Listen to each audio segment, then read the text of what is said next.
Good afternoon, good morning, everybody. We deeply apologize for the delay in starting the webinar. We had a slight technical issue, but now we're ready to go as people are piling on in. So as you can imagine, we'll breeze through the intro and get right into the speakers today, but I'd like to say thank you for joining the webinar. The purpose of these webinars is to help you to better understand how you can utilize the ICAT series of policy assessment guides and benefit from their application. So whether it's improving policy design and implementation, inform target setting such as NDCs, track progress towards these targets, and provide information for reporting domestically or internationally, and attract finance by demonstrating these results. These guides are just one tool of ICAT's toolbox that will help you to do so. This is a part of a 6-webinar series, so please make sure to check out at climateactiontransparency.org the upcoming webinars, as you can see on your screen now. And if you haven't seen any of the assessment guides on the next slide, you can visit also climateactiontransparency.org /ICAT toolbox, and you'll have the series of guides. These series of guides couldn't have been produced and developed and rolled out if it wasn't for the support of its wide portfolio of partners and donors, especially the German Ministry of Environment, Nature Conservation and Nuclear Safety, the Children's Investment Fund Foundation, the Italian Ministry for the Environment, and ClimateWorks. As you're probably well attuned to some guides on webinars, please remain in listen-only mode. On the dashboard on your right-hand side or your left-hand side where you've positioned it, you'll see a question tab. Please enter your questions as they come to mind throughout the webinar, and we have a Q&A session for 30 minutes at the end of the webinar. We are recording this webinar and we will make it available for you shortly after the completion of this webinar. And at the end, we'll package them all up for a resource for you. Any technical issues similar to the ones we experienced, please email Beth Elliott at wri.org on your screen. And we've got 4 very incredible speakers, which I think for the sake of time, I won't introduce them as such, but I'll advance to the agenda so that you get a sense of what we're going to cover in this webinar today. We do have Henning Wuster, the director of ICAT, and he will be looking at the transformational policies through sound data and information and how they can be driven. We also have David Rich, Senior Associate from World Resources Institute, and Karen Olsen, a Senior Researcher from UNEP DTU, looking at the usage and utilization of the assessment guides, all the details that you need to know, both on the Sustainable Development Assessment Guide as well as the Transformational Change Assessment Guide. Then we've got a really exciting presentation by Ana Lucia Moya-Mora, an advisor for the Climate Change Directorate from the Ministry for Environment and Energy of Costa Rica, and she'll be presenting on how climate action reporting is being integrated in Costa Rica. Followed by a Q&A session at the end with 30 minutes, which we'll still look at keeping at a full mast. So without further ado, I would like to welcome Henning Wuster from the Initiative for Climate Action Transparency. So thank you, Henning. Good afternoon, good morning or good evening, colleagues. I'm pleased to also talk to you here during this session. I will just show you my own screen so that I can run the slides directly. We are launching here 2 guides which are very innovative and really play a critical role in the current situation that we are in, where we have hazardous climate change in a rather difficult economic situation, we need fundamental transformations, and all of that needs to be embedded in a very good understanding of development impacts of these policies. So I'll just give you a few quick, brief introductory remarks and then hand over to the colleagues that will go into further detail.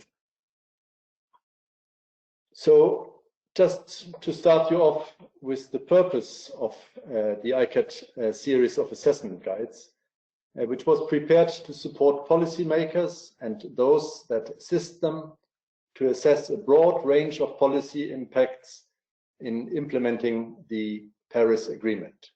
Let me highlight three main aspects.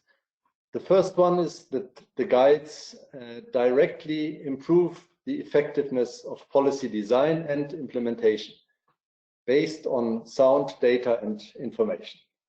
The second aspect to highlight is that they can help to engage all the relevant stakeholders. That's stakeholders across all sectors, from energy to agriculture, and across the board, and across all levels of governance down to the local level. And last but not least, the guides help to create the accountability that is very important to advance policy processes. So both nationally and through international reporting under the established reporting frameworks, and also it will be able to help deal with financial institutions. So effectiveness, integration, and accountability are the key words to describe the purpose of the ICAT assessment guides. And I'll explain what I mean by that with reference to the two guides that we are launching here today. So let me start with the policy process. Here on this slide, you see some of the main steps of the policy cycle, which can be supported through the use of the assessment guides. They include the definition of objectives of the policies, the selection of policies after an ex-ante assessment of impacts, and then the monitoring of progress during implementation, and finally the assessment of policy impacts as ex post in order to feed the learnings back into the next policy cycle. When we talk about transformational change, we refer to policies that lead to fundamental shifts for the economy or for a sector. So let me give you two examples. One from renewable energy. We are not talking about marginal introductions of some 5 to 10% of electricity generation capacity, but policies that can actually drive a significant share and volume of renewable energy generation capacity. Or talking about transport pricing policy. We are not talking about a small shift to a few electric vehicles, but to a push to major displacement of internal combustion engine vehicles. So impacts of such transformational policies are much greater, and therefore they need to be carefully assessed. Assessed both in terms of GHG impacts, but then also assessed beyond in terms of socioeconomic and other environmental aspects. And that's what I'll just highlight here. Assessing the impacts of policies on development is absolutely critical when you talk about transformational policies. And there are a variety of reasons for that. Let me highlight two. The most important one is the ability to engage stakeholders. Stakeholders need to see how their objectives are impacted by the policies. For instance, if you can demonstrate that renewable energy policies can create jobs, then you can get stakeholders engaged on that policy. And of course, such jobs are not created when you go for some marginal rollout of renewables, but really they are becoming important when you go for transformational change and your industry is sufficiently large to create jobs. When assessing impacts of electric vehicle incentive policies, you can point to urban air quality impacts if you have done the assessment. Again, this will not work if you're just going for marginal change. Again, an argument for transformational change policies. Assessing policy impacts in terms of economic variables is also critical to present the policies to some of the key decision makers. Planning ministries, finance ministries, treasuries, and also public and private financial institutions, they need to understand the policies in their language. They don't speak GHG language. They want to understand what policies mean in terms of the economics. So in order to mainstream climate policy in national policy processes and in order to mobilize financing, you will need to have data on development impacts. And this is particularly important in a situation that we are in right now, in a crisis situation like this health crisis, where it is essential to show how climate policies affect development objectives. If you want to access finance that's linked to recovery packages, it is crucial to demonstrate that policies encompass the monitoring of various socioeconomic and environmental parameters. Let me put the two guides that we are launching here today in the context of the full series that you see here on this slide. The two guides, Sustainable Development and Transformational Change, are two of the cross-cutting guides that are shown in the middle. The third one below covers non-state and subnational action, and that's a guide that we will be presenting in 2 weeks from now in another webinar. On the left-hand side, you see the 5 greenhouse gas impact assessment guides, and I already referred to renewable energy and transport pricing, but you also see other sectors like forestry, agriculture, and buildings efficiency covered. And then last but not least, on the right-hand side in light blue, the stakeholder participation and technical review guide. These are process guides that help to manage the assessment process correctly. So our suggestion is to actually utilize guides in a combination. So when you look at a renewable energy policy, you will look at the greenhouse gas impacts and use that assessment guide. Then you can look at the transformational change potential and sustainable development impacts.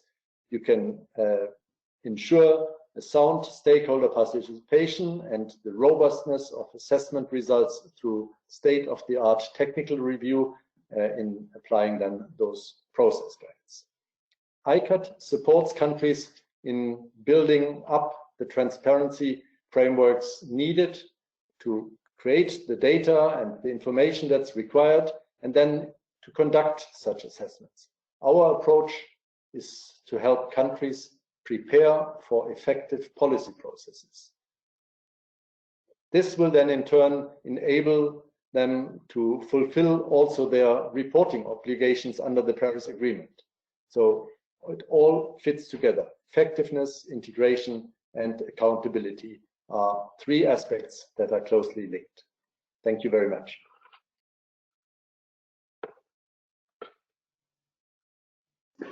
Thank you, Henning. Hopefully that's provided everyone with a very sound overview of the value of the ICAT series of policy assessment guides. And we're going to take a zoom in an extra step now, and I'll pass over to David Rich, who is a senior associate at WRI, who focuses on greenhouse gas measurement and reporting, including the development of the greenhouse gas protocol standards for corporate emissions inventories and guidance on accounting for national climate and sustainable development goals and policies. Thank you very much, David. Thanks very much. Hi, everybody. I'll be giving an overview today of the sustainable development methodology that we've developed, which explains how to assess the environmental, social, and economic impacts of policies and actions.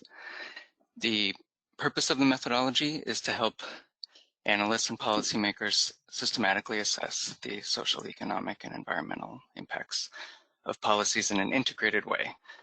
So not in isolation, but looking across the climate impacts and all relevant sustainable development impacts at the same time in order to help achieve both the SDGs and NDCs in a consistent way by implementing policies that simultaneously work toward both objectives, to build support for climate actions by demonstrating their multiple social, economic, and environmental benefits that deliver local and national benefits in addition to global benefits, to improve policy design, to maximize positive impacts across all these different types of impacts and minimize any possible negative impacts across other impact categories, to help report on both climate and sustainable development impacts, both nationally and internationally to the UNFCCC, and to help access finance by demonstrating the multiple development and climate benefits of policies. So this scope and applicability of this sustainable development methodology is general and applicable across all types of policies, all sectors, and all sustainable development impacts.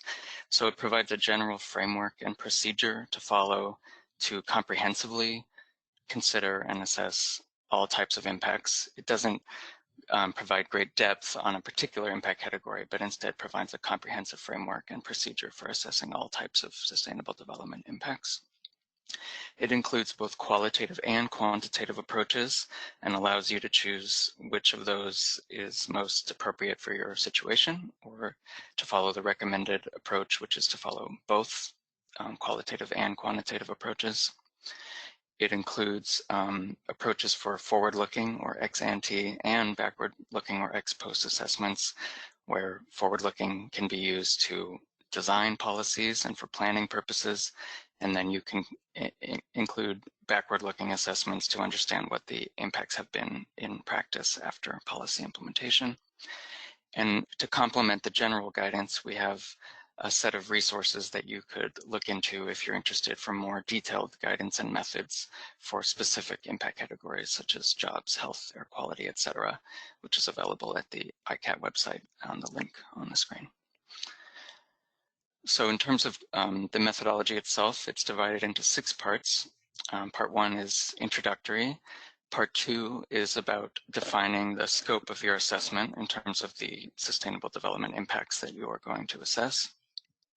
Part 3 provides a qualitative approach to impact assessment, which is a descriptive rather than quantitative method. Then we have Part 4, which is a quantitative approach to understanding the impacts in quantitative terms. Part 5 is about monitoring progress and reporting. And Part 6 is on decision-making and using results, which, for example, gets into how you could apply tools such as cost-benefit analysis or multi-criteria analysis to look across impact categories and compare policy options based on their net impacts. So just to give a set of examples of the types of impacts that you can consider, the methodology outlines in Chapter 5 a wide range of possible impact categories that may be relevant to your national context across the environmental, social, and economic dimensions. So this is a list of examples of environmental impacts you can consider, which are organized according to whether they affect air, water, land, waste, or other. And there's a procedure that is outlined in Chapter 5 for selecting impact categories that are important for your particular situation and context. We have a list of social impacts grouped according to health and well-being, education and culture, institutions and laws, welfare and equality, labor, conditions, communities, and peace and security. And again, here, there's a long list of impact categories that you can consider, including in your assessment. And finally, in the economic dimension, we have various impact categories related to overall economic activity, employment, business and technology, income, prices and costs, and trade. And it's quite a long list, and the list that's provided is not exhaustive. And so then the task becomes how, in a particular context, should you decide which of these many types of impacts that you should evaluate when you're looking at your particular policy and what impacts it's expected to have. So I'll run through a simplified example to illustrate how the methodology works in terms of the guidance provided on selecting which impact categories to assess. And for the example, I'll use a solar PV incentive policy, which we use in the methodology itself. So we explained that looking across, in this case, the environmental dimension, we have 6 possible impact categories, and we explained that for each one, you should assess whether it's relevant and significant for your situation. So taking the effect of the solar policy on air quality, we can ask, first of all, whether the category of air quality is relevant to your local context. And in this case, we say yes.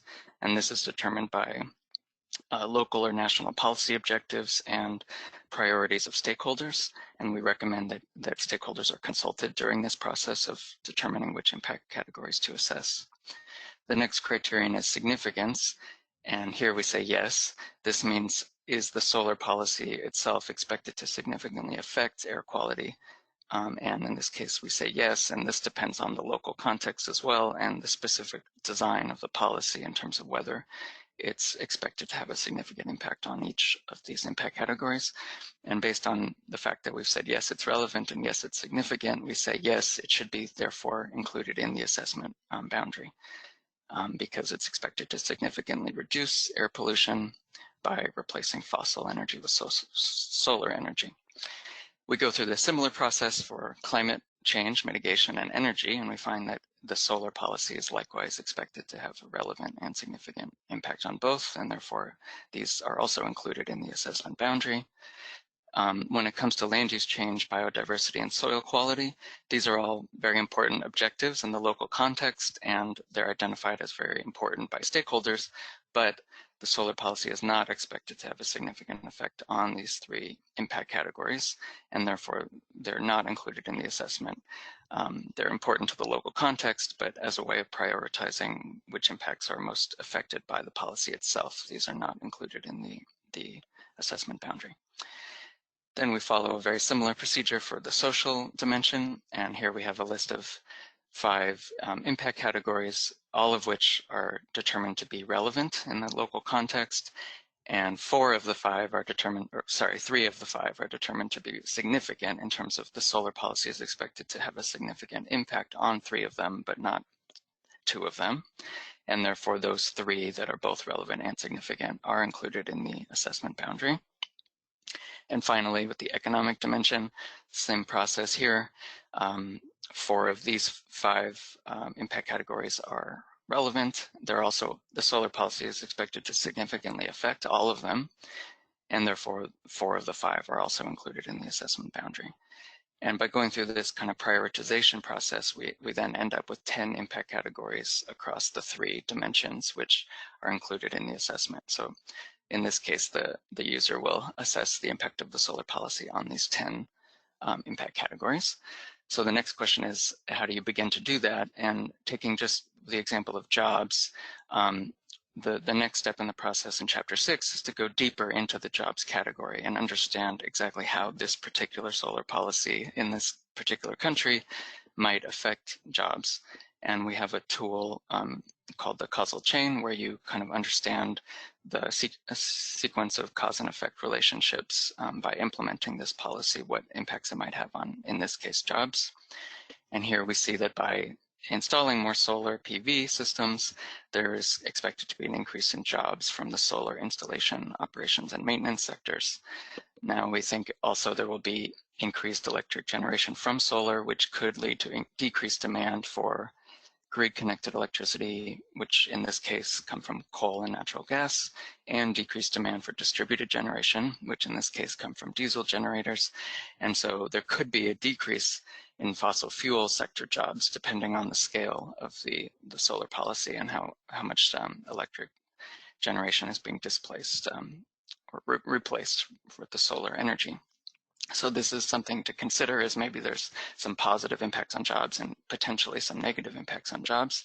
You would want to go through the same procedure for the other impact categories that you're looking at as well. And then coming to the next step, we qualitatively assess what the impacts are expected to be. And this is kind of a simple, relatively low-cost way of assessing the impacts before we get to the quantitative analysis. And for some purposes, this level of analysis may be sufficient. So we look first at the positive effect on jobs, which is an increase in the solar sectors. And we go through a process of saying, how likely is it to occur? And here we say it's very likely that there'll be increased solar jobs. What's the expected magnitude of the impact? We think it's a major impact. And is it a positive or negative impact? And we think, well, this is a positive impact. And therefore, based on these criteria, as outlined in the guidance, yes, it's a significant impact on jobs. We then look at the possible negative impact of decreased jobs in the fossil fuel sector. We say this, in this particular case, we think is likely, but we think the size of the impact or the magnitude is actually expected to be minor. And this is a negative impact. Based on the methodology, we explain that a minor impact is not a significant impact. And so we have a major or a significant positive impact, but only a minor or insignificant negative impact. And so the conclusion of the qualitative assessment is this solar policy is expected to have a major net positive impact on jobs, which outweigh any possible minor job losses. And we go through the same process with the other impacts included in the assessment to conclude that taking across both possible positive and negative impacts, in this case, the solar policy is expected to have major net positive impacts across jobs and air quality and income after doing this qualitative analysis. So the methodology then explains how you might do a quantitative analysis. So in addition to getting that kind of a summary result, you want to understand, well, what is the actual effect on jobs, for example. And to do that, we explain in chapters 8 through 11, which I won't go into any depth, how to define a baseline scenario and a policy scenario, where the baseline scenario is the conditions that are most likely to occur in the absence of the policy you're evaluating. The policy scenario is the conditions most likely to occur in the presence of the policy you're evaluating, and the difference is the impact on the indicator that you're looking at. And so in this example, this is looking at the impact on renewable energy generation. Here we see that in the baseline scenario, actually renewable energy is expected to increase even without this policy due to market forces, for example, decreased price of solar energy generation over time. But we see that with this policy in place, the rate of increase in solar generation is expected to be much greater. And so relative to the baseline, we have a significantly increased renewable energy generation as a result of this policy.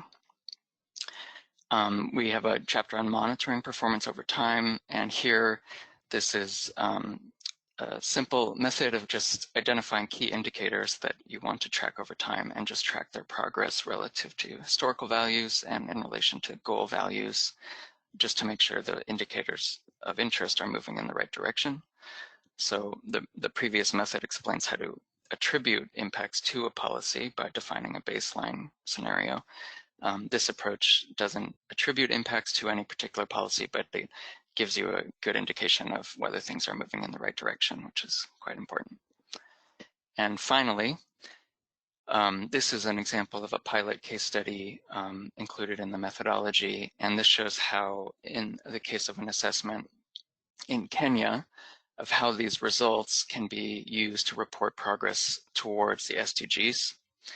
So this is also a solar PV mini-grid policy in Kenya, and this shows the assessment results, and what they've done is to indicate which of the various SDG targets within each SDG goal is affected by this particular policy and what the impact is. And so here they've indicated with the dark green circles the targets that have a very positive impact, that the policy has a very positive impact on this set of SDG targets. With the light green circles, those indicate where the policy has a positive impact. The yellow circles indicate where the policy has a either uncertain or insignificant impact. And if there were to be any negative impacts, this would be a place to also indicate either in orange or red whether there are any possible negative impacts. In this case, there aren't any expected negative impacts, only positive impacts.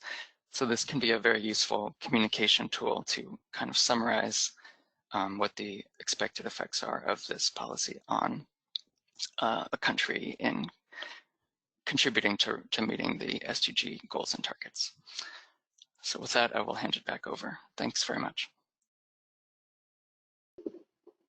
And thank you, David, for a very comprehensive look at the methodology and the elements of the Sustainable Development Assessment Guide. Now, if you have any questions, please gather them and put them into the column on your right in the dashboard, where we will take the time to answer them later. We will continue with Karen Holm-Olsen, who's the senior researcher at UNEP DTU and who actually led the development of the ICAT Transformational Change methodology. So she'll definitely give us a very insightful presentation, and here she is. Hello, Karen Olsen here. I see myself all over the screen. Oh, okay. So now I can see the screen. I hope you can see both the screen and the camera.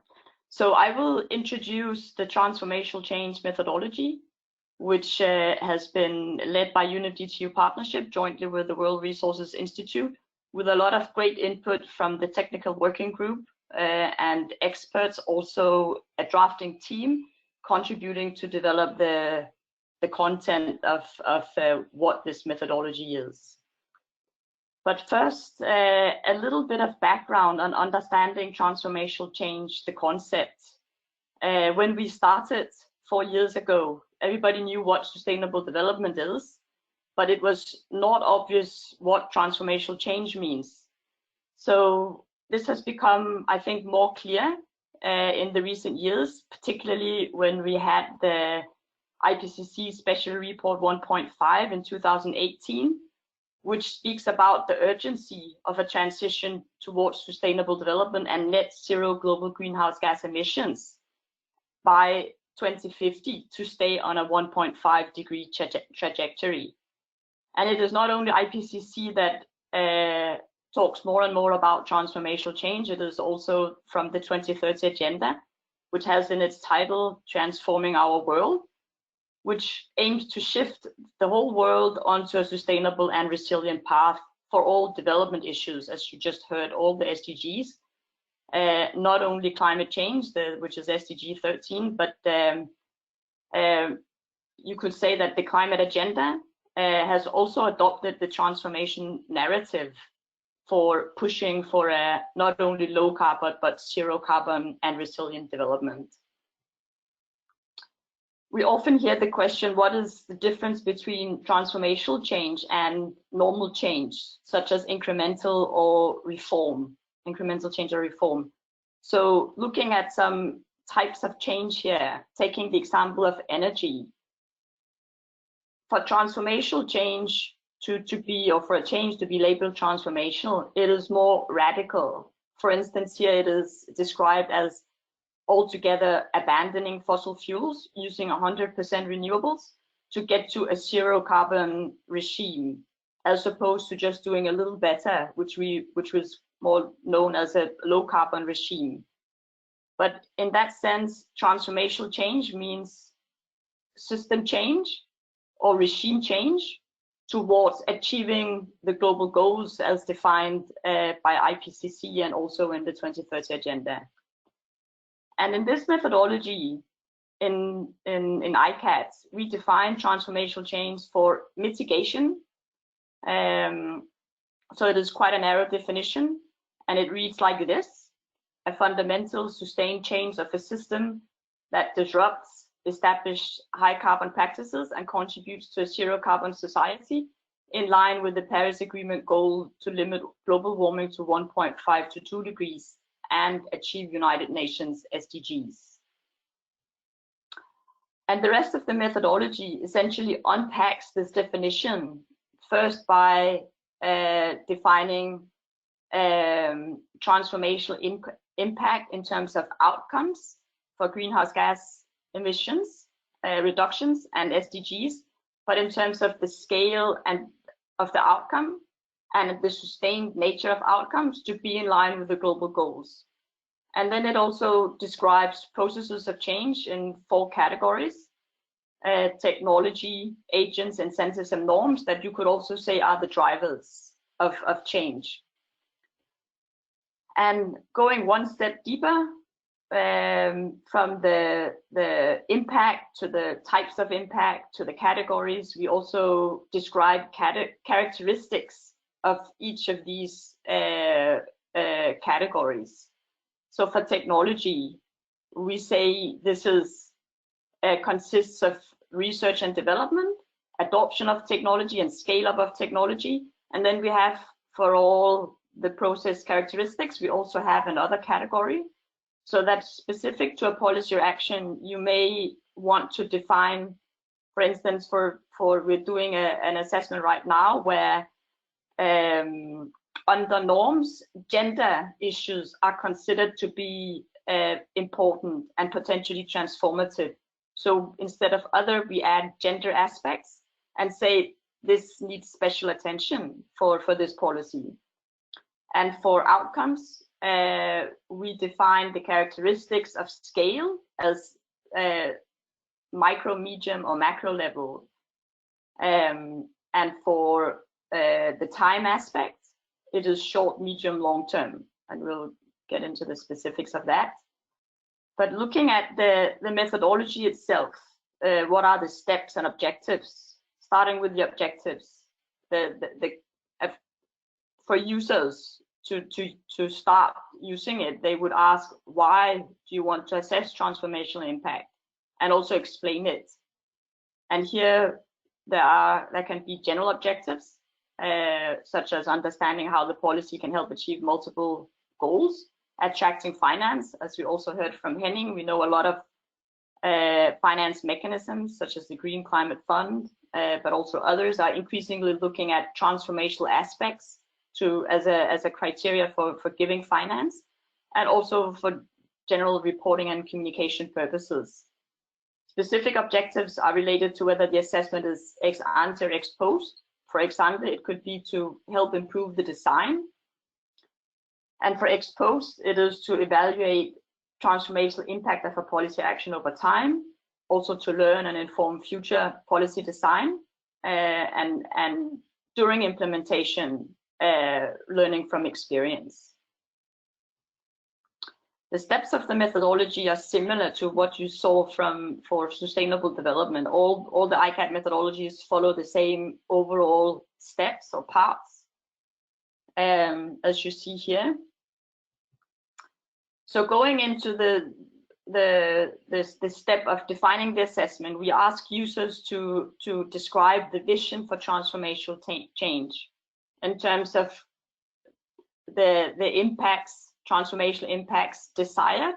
Are they short, medium, or long term? Defined as short, that is up to 5 years, medium up to 15 years, or long term is beyond.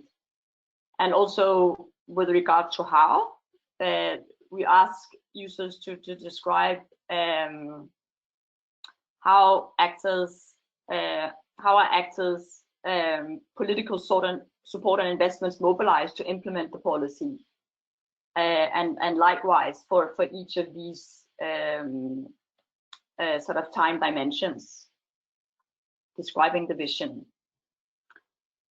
And before you can assess impacts, you have to choose which characteristics are relevant to the policy or action, both for processes and outcomes characteristics. So in a similar way, also for sustainable development, the procedure is to determine which characteristics which categories of characteristics are relevant or possibly relevant, or if they're not relevant, and then describe if gender is important for your policy action, how so, and describe and justify the relevance of what you include. We also see for outcomes that some policies can have a huge mitigation outcome, for instance, industrial gas projects, but they have little outcomes for sustainable development. But nonetheless, we ask to identify and describe what the outcomes are specific to a policy action. And of course, this is very simplified, but it's just to show what it contains, the methodology. So when characteristics have been identified as relevant, we ask users to assess the characteristics by identifying indicators as the basis for judgment, and to find values both for the starting situation and also for the expected change. And these indicators, which can be both, they can both have quantitative values, they can also be more descriptive.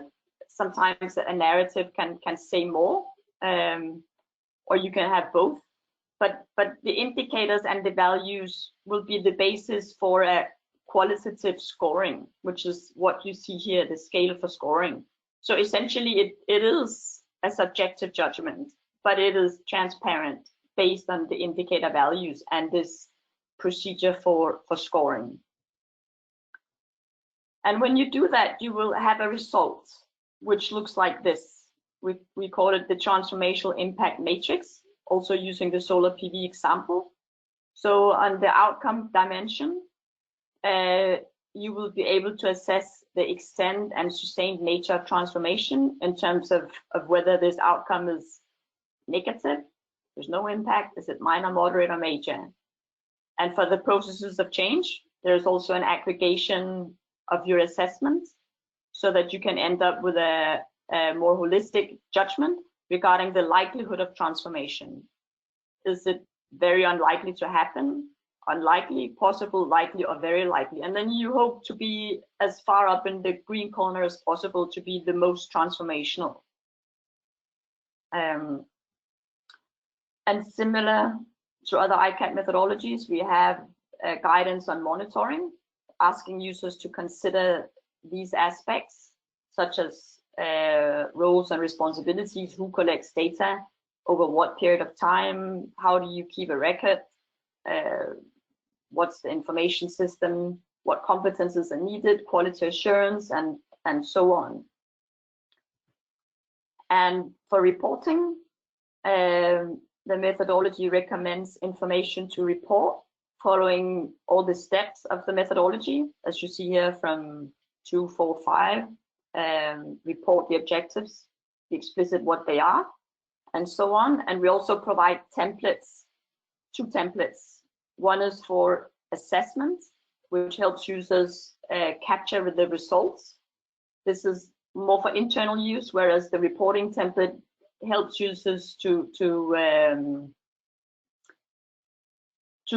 communicate those results to an external audience. We call that the reporting template. And for understanding the results, there are both limitations and potential learning.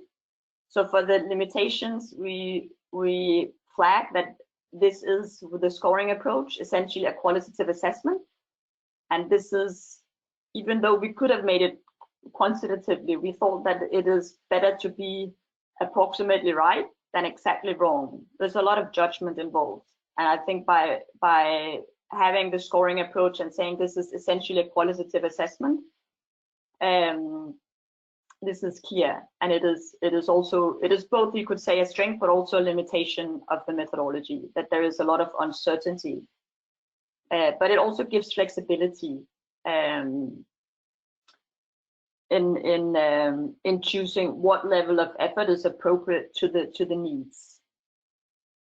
There's a focus on transparency of reporting, assumptions, and choices made, and the potential is that you can help prioritize policies for a portfolio approach. You can pick the ones that you think have the most transformational impact, and you can also improve design.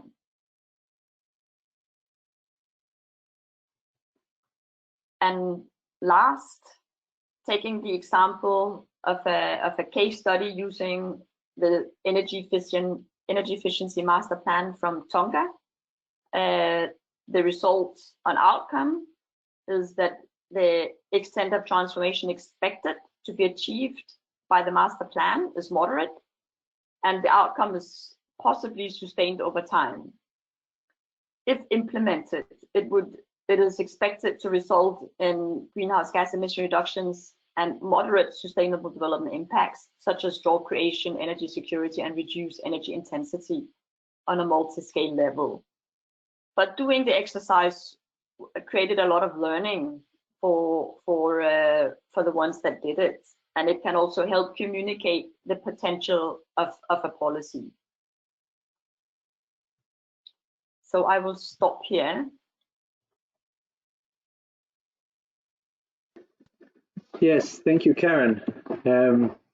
That's a really nice presentation, and we are going to transfer over to Ana Lucia, who's from the Directorate of the Ministry, Director of Climate Change at the Ministry of Environment and Energy in Costa Rica, and she has been leading the implementation of the National Climate Change Metric System, CINAMEC, and she will give us a broad overview of how to apply the guides in Costa Rica.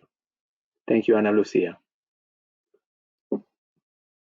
Perfect. Thank you very much for the space, and thank you, Karen and David, for such a clear and comprehensive presentation.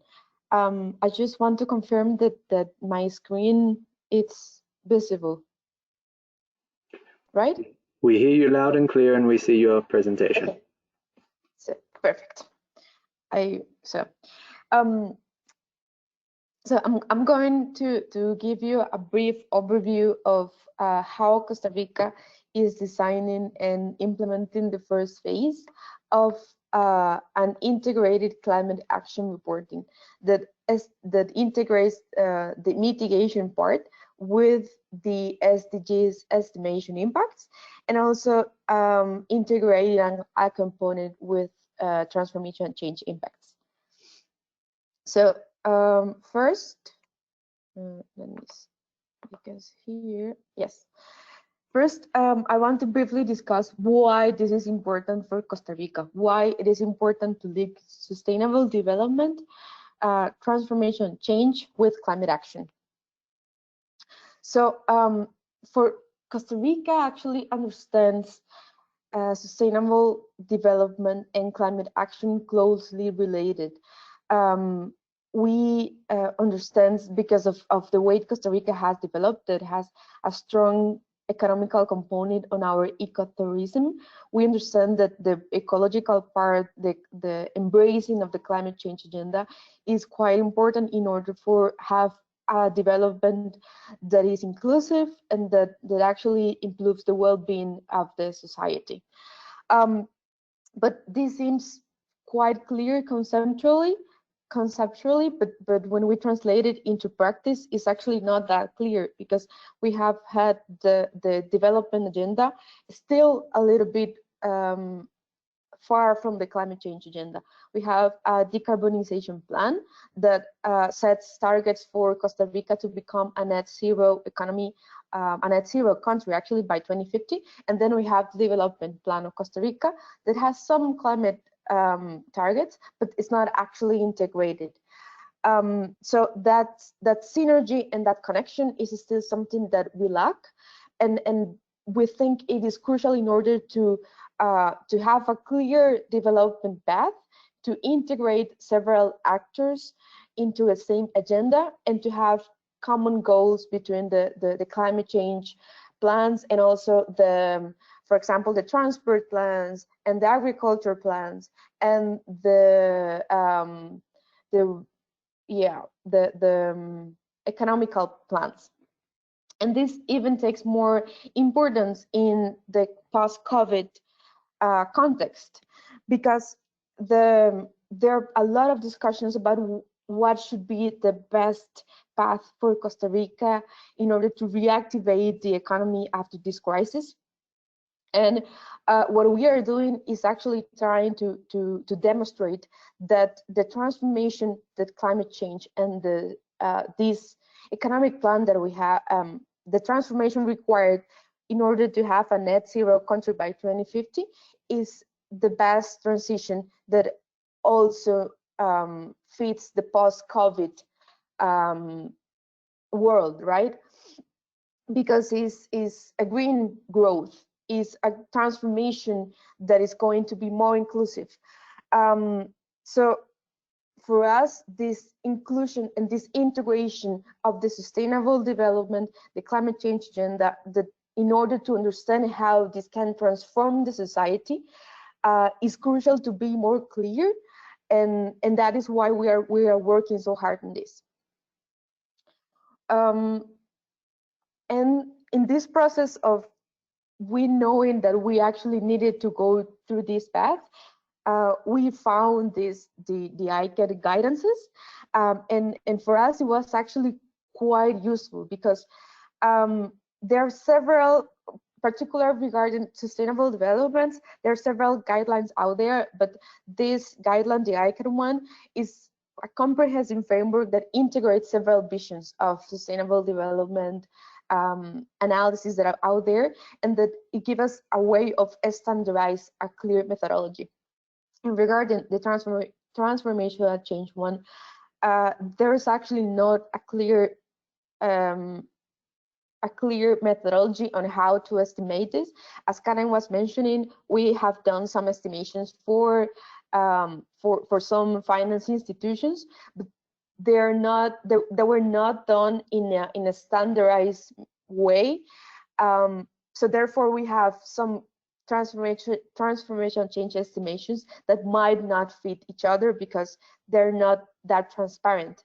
So the ICAT guidance are so useful to Costa Rica because those two guidelines integrate different visions and definitely give us a standardized methodology that we can work with, and that we can integrate into the work we're doing.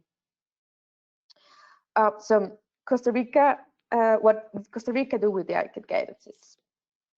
So we with the support of the ICAT project, we did important work with these guidelines. Firstly, we did an analysis on how these guidelines were applicable to the Costa Rican context, if they were applicable for the Costa Rican context.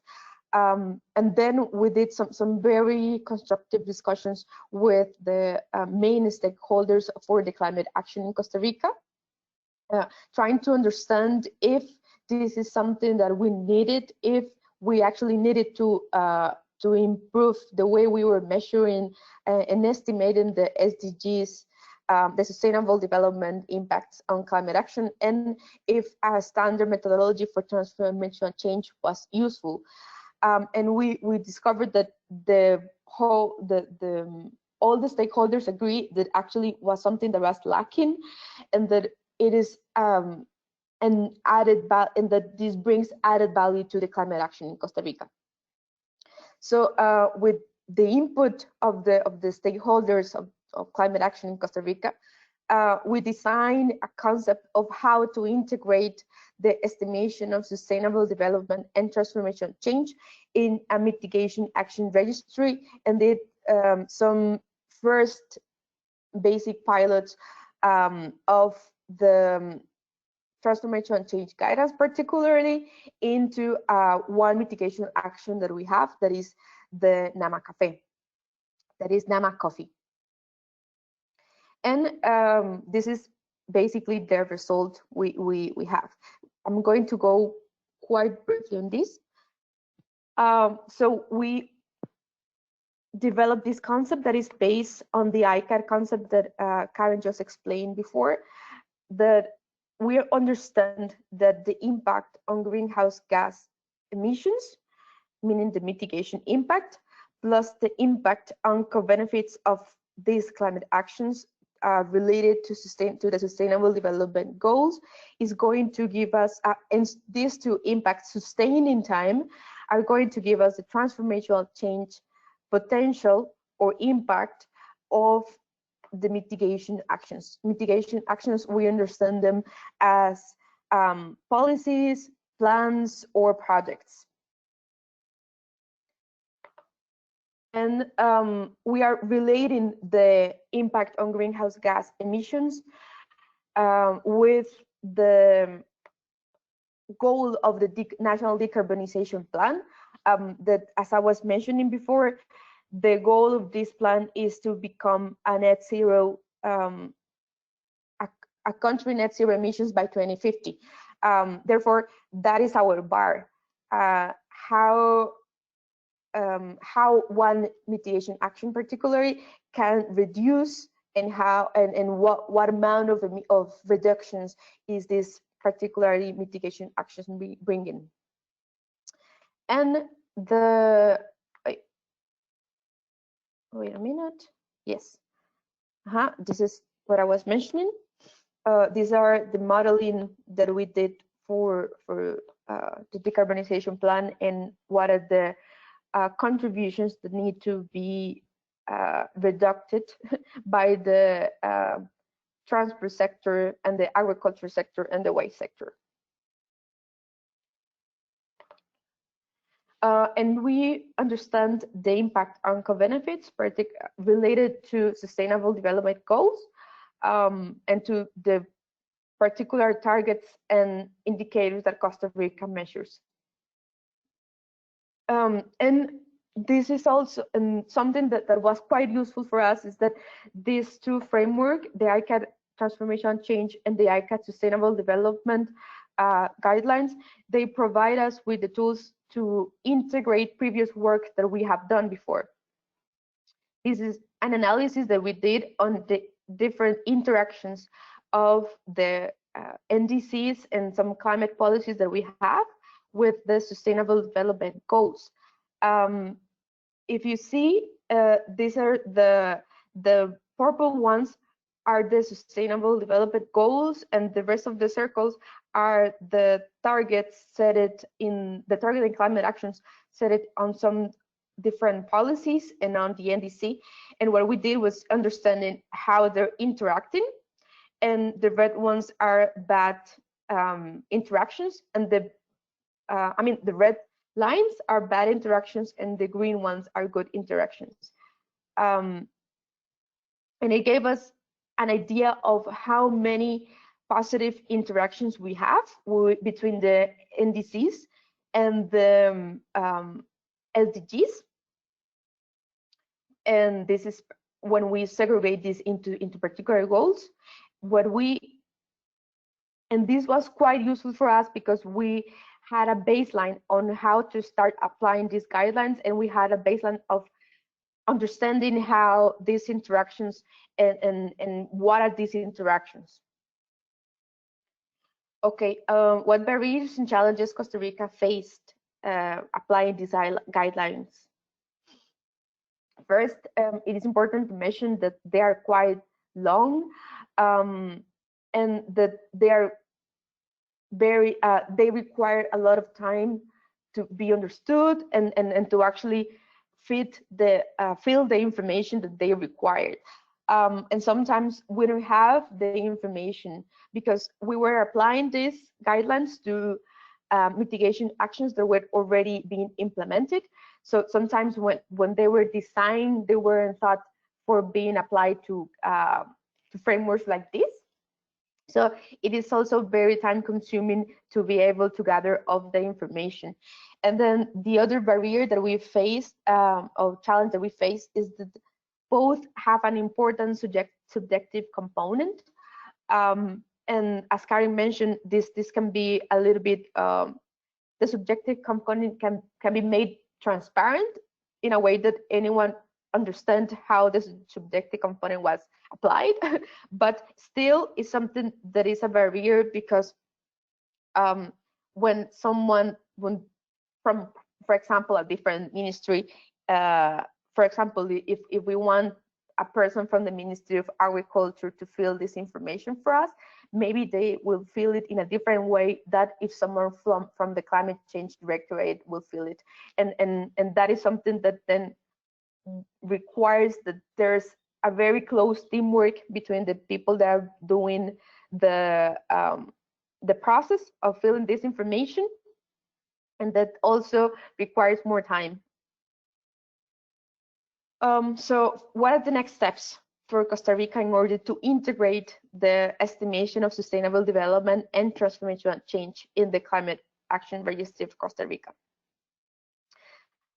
So first, as I was mentioning, we are integrating these three components in the mitigation action registry that is being implemented through CINAMEC, that is the Climate Change National Metric System. That is a system that is helping Costa Rica. Wait, I don't know why. Yes, this one. That is a system that integrates climate change monitoring, reporting, and considers the process of improvement and digitalization of information.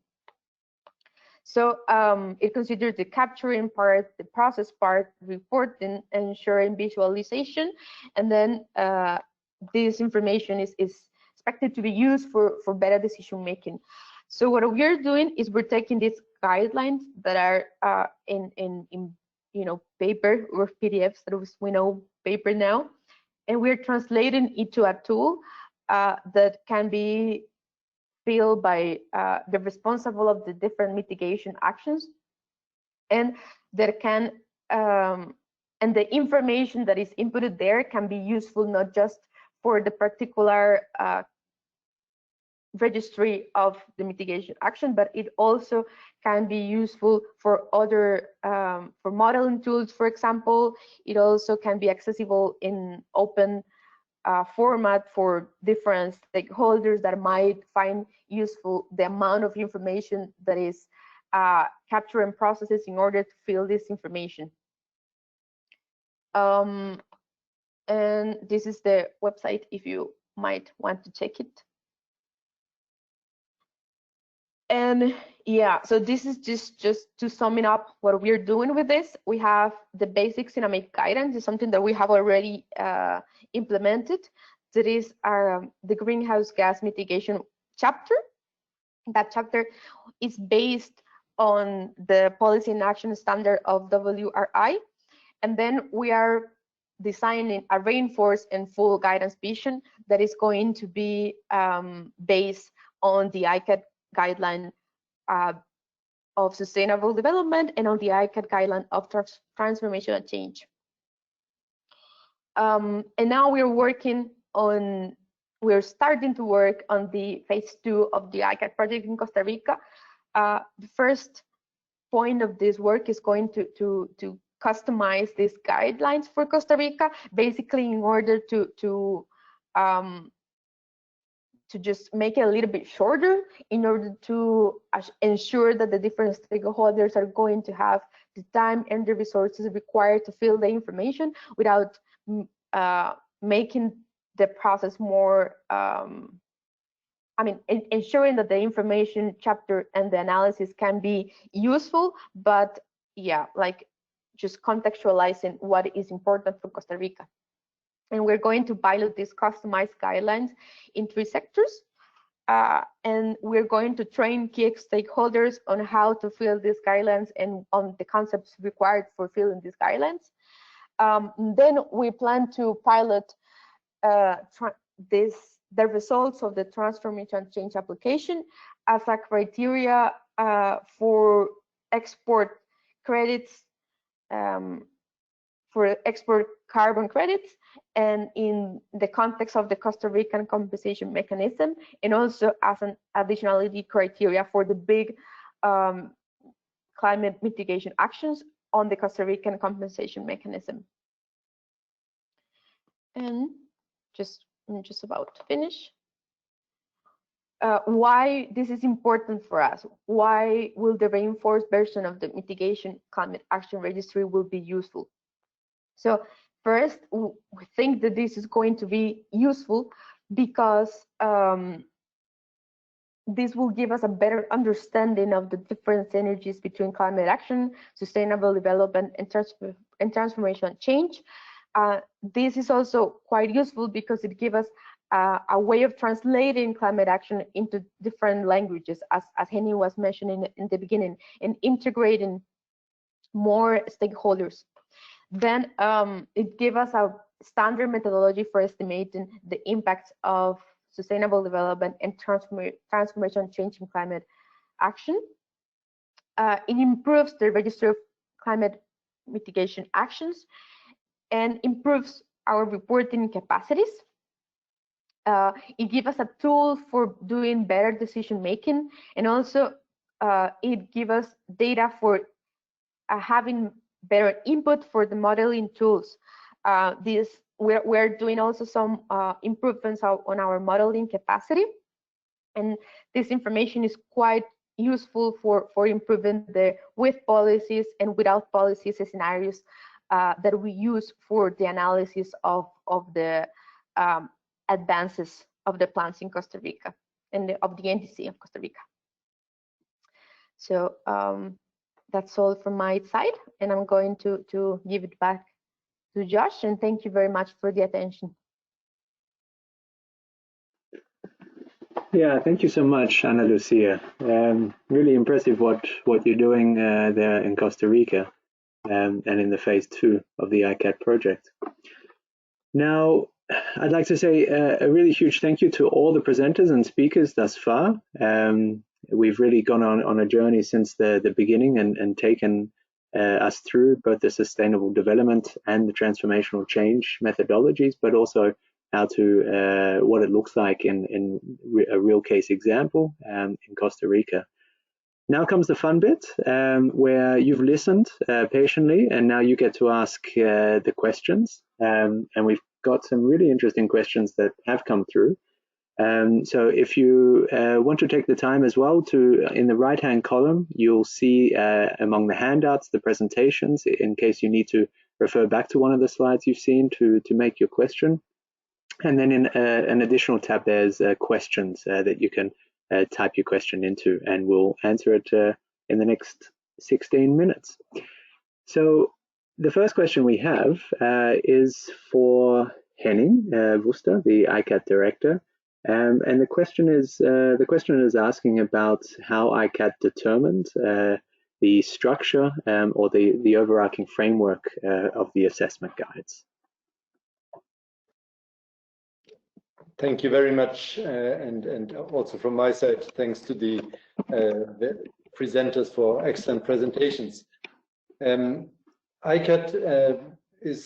was guided by the needs of countries as we determined it, and that has two aspects to it. One was we were looking at what is out there, what is already available in terms of methodologies that can be utilized, and where do we need to fill gaps in setting out assessment guides that can be applied by countries.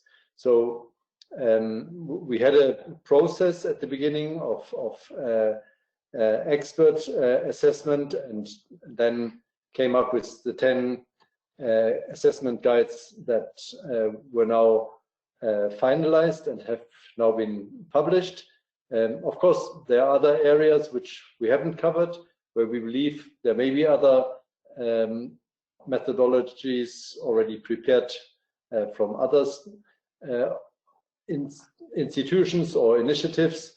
And now we also are starting to discover that there are gaps in the overall structure of assessment guides. One gap that is clear and where we are working on is to cover adaptation. So we have an adaptation pilot project that's just now going into its second phase, and that will develop an approach also to cover adaptation, which turns out to be a lot more complicated since it has to span quite a huge range of different very diverse realities. And that just allows me to make one additional comment, that when we actually move into applying these assessment guides, we are always driven by what countries require. So ICAT operates very much in a mode that is country driven and country determined, and you just heard from Costa Rica that there are many aspects that are very country specific, and hence they need to be adapted and tailored to the very country specificities and also to their priorities. Thank you. Okay, thank you very much, Henning. And for everyone online, you can visit climateactiontransparency.org, our website, or find us on YouTube, and you'll be able to find the recording from the last webinar, the introductory webinar, which introduces us all to the series of assessment guides.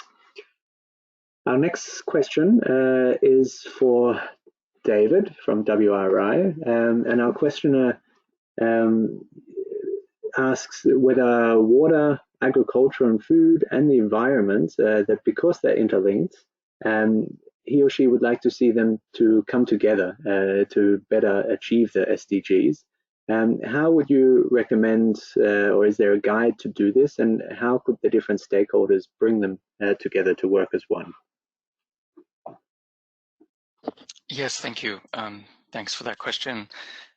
Well, we do acknowledge this issue in the Sustainable Development Methodology, Chapter 5, where we talk about the interlinkages between related impact categories, and that you should, as you've suggested, consider them together and understand the interconnections and interrelationships between various social, economic, environmental impacts. So we agree with the intent there, and I think it's a good idea to take an integrated approach in terms of how to implement sort of change in practice beyond the assessment methodology. I don't have any particular advice to offer at this point, but in terms of the assessment process, we agree with the idea of considering them all in a comprehensive way. Thanks. Thanks, David. I'll ask you to stay on the line because our next question comes for you as well, and it's whether or not and why is the health sector omitted?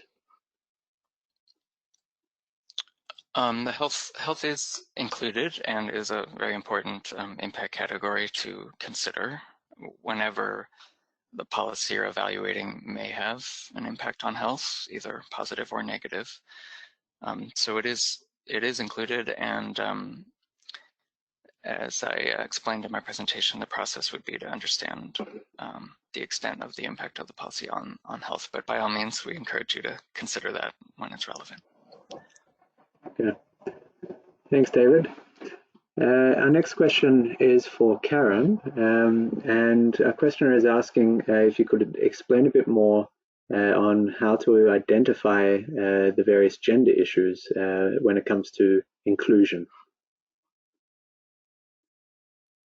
Yes, I think there are two ways to go about gender issues. One way is that when you design your or select characteristics specific to a policy or action and you're interested in gender issues, we've seen one example that it was included under norms, and then you make sure to disaggregate all data on stakeholders or beneficiaries on gender. So who attended the workshops, how many men, how many women. It's also something that is very culturally specific, and there are many gender issues related to technologies. So if the other way of going around identifying gender issues is that you can know that's specific to types of policies. If it is, for instance, energy efficient cook stoves, we know that such projects have a lot of gender issues, and that this would be something worthwhile assessing what are the transformational impacts of freeing up time for women and girls, for instance. Yeah, so those two ways of going about it. Wonderful, thank you, Karen. And I hope this answered your question. We're going to move on, and this next one is for Ana Lucia, and perhaps you could comment on how Costa Rica did it.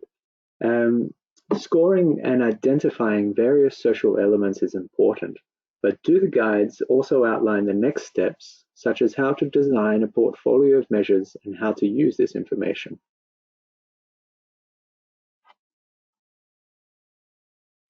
Okay, maybe I can provide with the Costa Rican experience, and maybe if David and Karen have more to complement, to add, it will be useful.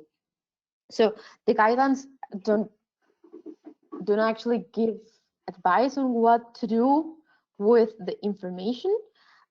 It gives you an idea on how this is impacting sustainable development, and it gives you an idea on how transformational a mitigation action is, but it doesn't give you the path of what to do after with this information.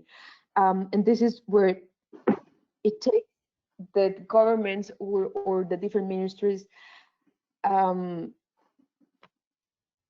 mean, it is responsibility actually for the one that is using these guidelines to know what they want it for, because it's actually very time consuming to start doing an assessment like this. So before doing it, I think you have to have a clear idea of what you want to use it for.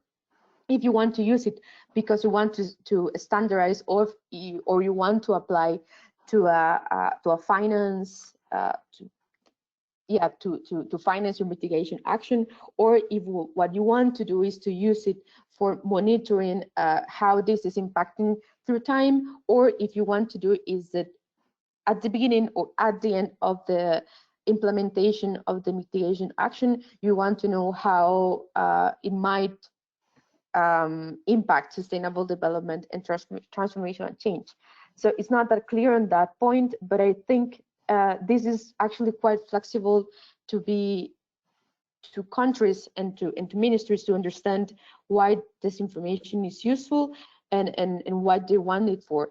In the case of Costa Rica, we consider that it is useful for prioritizing mitigation actions in case we have to prioritize funds, and to improve our modeling tools, to improve the monitoring of the mitigation actions, and to improve our reporting.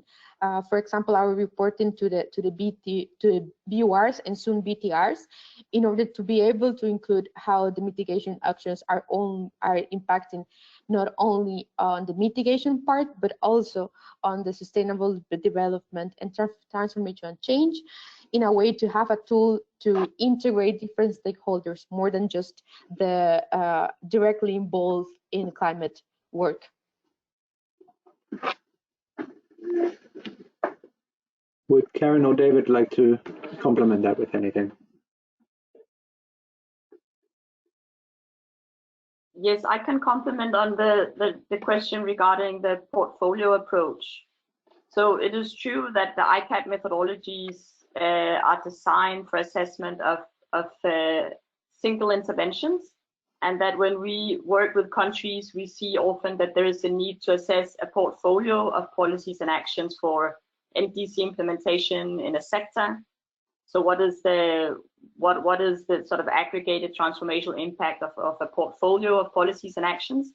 We also see it actually in many other contexts that the in-depth assessment is a bit demanding. This is what we've done for pilots, and there's definitely a need for that, but there's also a need to be able to take a portfolio approach. And this is something which is in the making, where the conceptual framework identifying indicators can help us to have a summary table that will enable a standardized approach to assess a series of interventions or a portfolio of interventions. We still in the process of finding out to what extent can you then aggregate to assess impacts at a portfolio level. So we realize there's a clear need for this, but it's a little early before we actually haven't done it yet in ICAT context, but it's something that we are working towards. Okay, thanks, Karen. And we've got time for one more question, and this is again for you, Karen, and it's coming in saying from observation that why are finance and funding agencies increasingly interested to know the transformational impact of policies and actions? So I think I think perhaps you're able to further elaborate on with 1 or 2 points on that. Yes, I think that the historical reason for this is very much so the IPCC Special Report 1.5, which speaks to the urgency of changes, that we not only need emission reductions, a little bit lower emission, we need radical changes. We need the zero carbon by 2050 to be on a 1.5 trajectory. So this is being realized, and interestingly, it is in finance communities that we see this point being taken up the first. It's not only finance, climate finance institutions, it's the whole, it's investors, it's the investor community, it's banks, it's pretty much all investors that are moving on, they call it Paris alignment. So I think that it's the risks. I just read I think it was, I forget which bank it was, but it's a more than 100-page document on assessing risks of climate change, and this is enormous. So I think it's just dawning on the investment community that they have to take it into consideration, and transformational change is needed. Well, perhaps that was a nice question and answer to end with, because this is the hardest part of a webinar, is actually wrapping things up. I am seeing all your questions coming in still, and please do. We will answer those for you and get those back out to you. With this, I'd like to again thank all the speakers for their time and their contributions and their expertise on these subjects. I would also like to give a big thank you to you as participants of the webinar and your interest in ICAT and the series of policy assessment guides. As the next screen will show, there are upcoming webinars, so please visit climateactiontransparency.org to register for those webinars. The next one is taking place in 2 weeks, and that's on non-state and subnational action. And with that, again, thank you. Please follow us on Twitter, as well as when you visit our website, sign up for any future mailings that we have. And please take about 3 minutes or so once this webinar ends to fill out the evaluation form, so we can provide even better and more informative webinars for you in the future. So thank you. I hope you have a lovely rest of the day and afternoon, and hopefully see you again in 2 weeks. Thank you very much.